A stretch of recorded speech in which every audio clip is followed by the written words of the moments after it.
Magandang buhay mga kaganda! It's me, Ana Luisa Cruz, MP.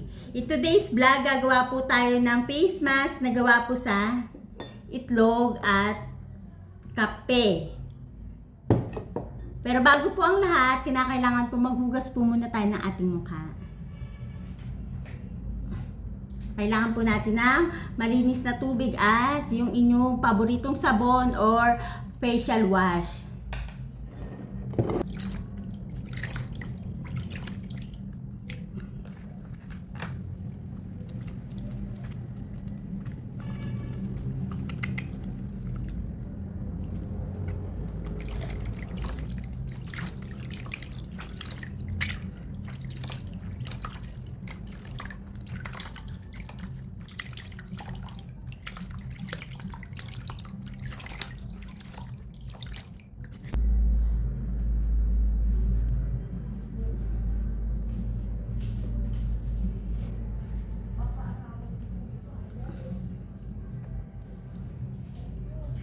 Ayan.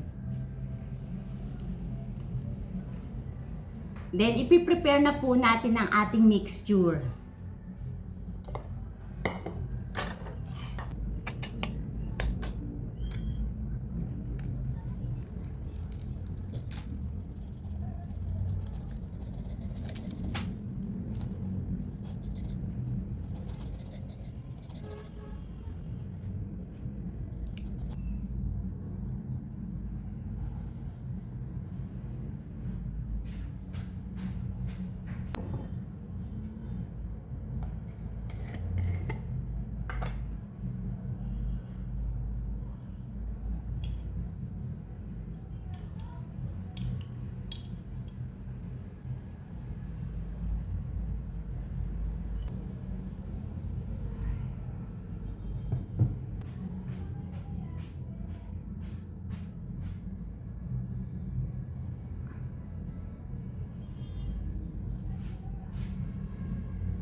So, ito na po yung ating mixture at application naman po.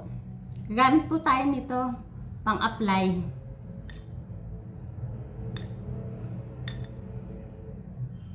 Kung wala po kayong brush para sa mukha or ganito po na spatula lang maliit, pwede naman po kamay.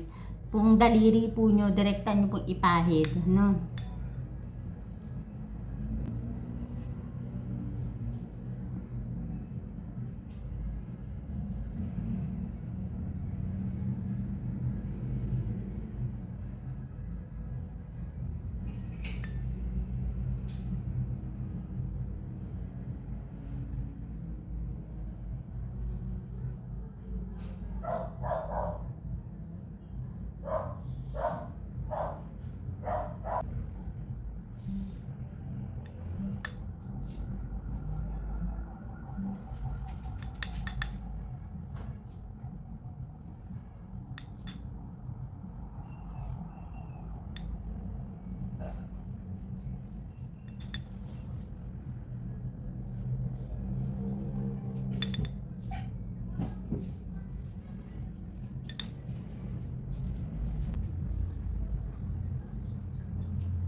Ayan po.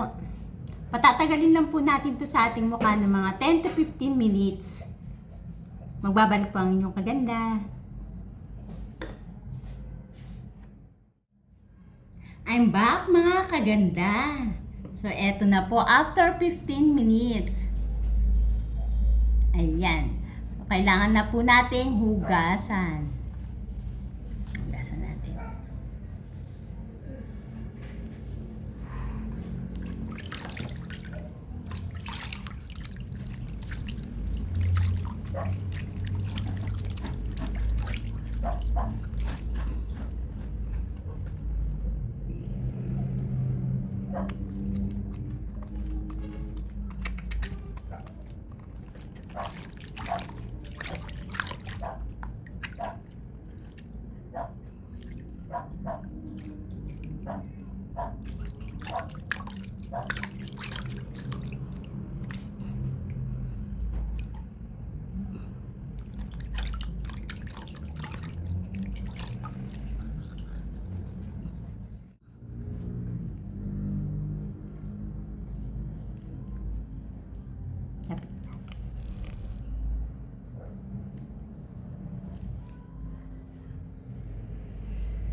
ayan po.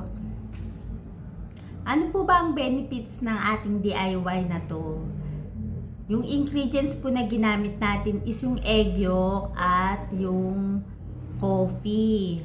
So, yung egg yolk po is nakakapagpatulong po para mag-soft ng ating skin.